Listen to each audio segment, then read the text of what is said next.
observaremos componente por componente la función que tiene y cómo lo podemos probar. En este caso tenemos aquí el relay. Como comentábamos, la función del relay es arrancar el compresor haciendo un puente del trabajo al arranque, y una vez que arrancó, ese puente debe de desconectarse. Entonces el relevador eso es lo que va a ejecutar. Una vez que hizo el puente, va a desconectar el arranque. Entonces, si este relevador falla, lógicamente el compresor va a hacer el intento de arrancar, pero no va a poder. Como quien dice, sí se va a energizar, pero no va a arrancar. Esto lo podemos notar porque el consumo de corriente al momento que intenta arrancar el compresor se va a elevar. El compresor va a hacer un zumbido, pero no va a arrancar. Y por lo tanto va a actuar el protector térmico, porque al zumbar el compresor se nos va a elevar el amperaje y el protector se va a abrir. Para probar este relay, ¿verdad?, nosotros vamos a medir la continuidad entre sus dos terminales que tiene a la derecha y a la izquierda. Entonces ahí debe de haber continuidad. Yo estoy poniendo las puntas del multímetro en las terminales del relay y lo vamos a poner aquí para que nos marque continuidad o nos dé continuidad o resistencia igual a 0. Ahí me está dando continuidad, lo oímos por el sonido del multímetro, y igual me está marcando 0 resistencia. Entonces es la manera de probar el relay. Otra manera de probar estos relays es tomarlos, ¿verdad? Tomar el relay y agitarlo tantito. Como adentro trae un termistor tipo PTC, como una especie de pastilla, entonces cuando se calienta demasiado se quiebra, y al mover el relay se va a oír como si tuviera arenita adentro del relevador. En este caso tenemos también el protector térmico. El protector térmico es muy raro que se dañe. Su función es proteger al compresor por consumo elevado de corriente. Entonces, si un protector está dañado, lo que va a pasar es que no vamos a tener continuidad entre sus terminales. O sea, de esta terminal a esta otra debe de haber continuidad. Si no tenemos continuidad en esas terminales, pues el protector está dañado. En este caso vamos a ver.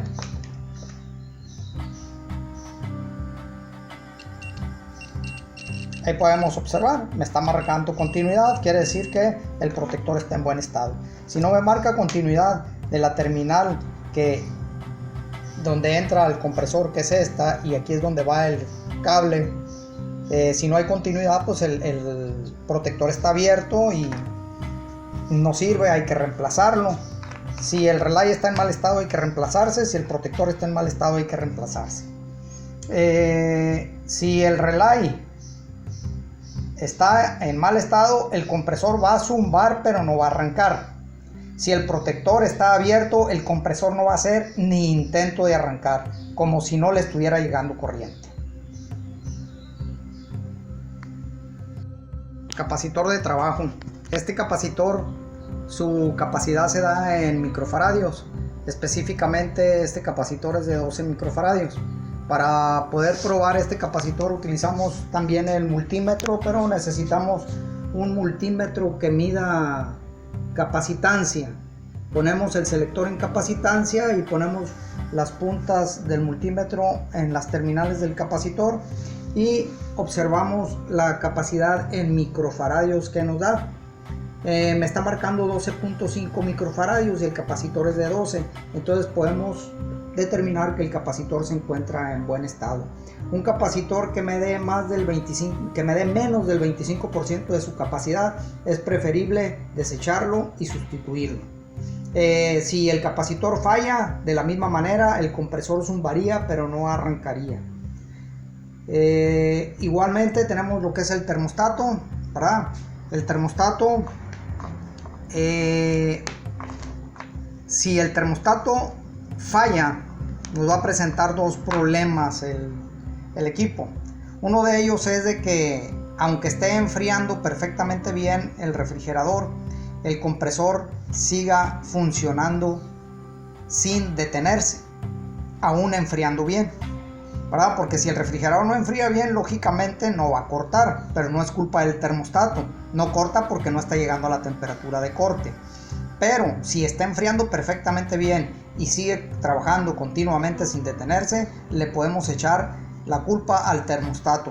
Por otro lado, puede ser que los contactos del termostato se queden abiertos, y si los contactos del termostato están abiertos, no le llega corriente al compresor y por lo tanto el refrigerador no enfriaría absolutamente nada, puesto que el compresor no arrancaría. Para probar el termostato medimos continuidad entre sus terminales. El selector del multímetro se pone en continuidad, ¿verdad?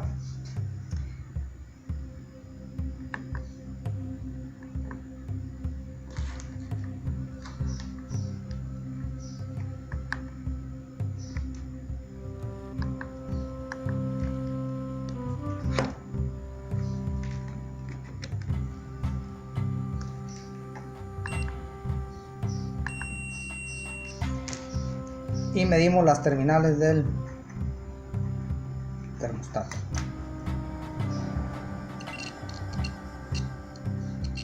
Ahí me marca continuidad. Quiere decir que las terminales del termostato están cerradas. Con las terminales puestas en el termostato, nosotros enfriaríamos con refrigerante líquido el bulbo del termostato. Y al momento de estar frío el bulbo del termostato, esa continuidad debe de cortarse.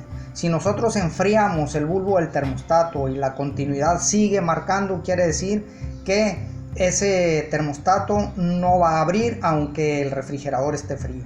Por lo tanto, tampoco sirve. De ahí tenemos nosotros lo que es la resistencia de deshiele, ¿verdad? Esta resistencia de deshiele la probaremos únicamente midiendo la resistencia de terminal a terminal. Aquí decíamos la resistencia me tiene que dar un valor.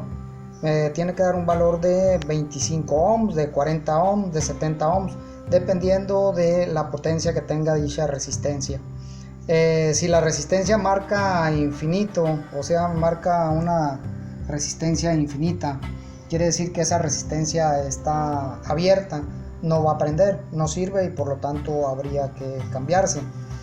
Si la resistencia no trabaja en un refrigerador, el evaporador se va a llenar de hielo, y una vez que el evaporador se llenó de hielo, se va a bloquear la circulación de aire en el interior del refrigerador y primeramente va a empezar a dejar de enfriar la parte del conservador, y esta va a ser un indicador de que se está llenando de hielo el evaporador, cuando el congelador sí enfría pero el conservador no. Por otro lado tenemos el bimetal, que es el que evita que la resistencia caliente de más el evaporador, por lo tanto va conectada en serie con el evaporador, con la resistencia. Para probarlo hay que medir la continuidad de terminal a terminal, medir su resistencia. A temperatura ambiente el bimetal va a estar abierto, el bimetal se va a cerrar hasta que se enfríe el bimetal. Una vez que ya está frío el bimetal, va a haber continuidad de un terminal a otro, y al calentarse el bimetal deja de marcar continuidad. Por eso es que se utiliza para evitar que la resistencia caliente de más. O sea que si falla el bimetal, va a ser el mismo problema que cuando falla la resistencia, el evaporador se llenaría de hielo. También el evaporador se llenaría de hielo si nos llega a fallar el timer o reloj, que es el que me va a controlar los ciclos de deshiele. Entonces aquí el reloj tiene 4 terminales marcadas con el 2, 1, 4 y 3. El número 1 y el número 3 son líneas que van a alimentar el motor del reloj. O sea, llegando el neutro al 3 y la fase al 1, el reloj empieza a trabajar. La fase que llega al 1 va a ser común a 2 y común a 4. El 2 es deshiele y el 4 es refrigeración. Cuando la fase que entra al 1 sale por el 2, que esto es aproximadamente de 21 a 25 minutos, va a prender la resistencia. Cuando el reloj corte la línea del 1 al 2, pero mande del 1 al 4, va a prender el compresor, o sea, va a estar en refrigeración. Y esto dura pues aproximadamente 6, 8 o 10 horas, dependiendo del tipo de reloj que se esté utilizando. Si nosotros observamos, este reloj es de 6 horas de refrigeración por 21 minutos de deshiele. Ok, pues con esto terminamos la prueba de los componentes del refrigerador de enfriamiento por aire forzado y deshiele automático. Es importante que ustedes, como a la medida de sus posibilidades, investiguen estos componentes para complementar ya el tema. Muy bien, pues con esto me despido y que estén bien, cuídense.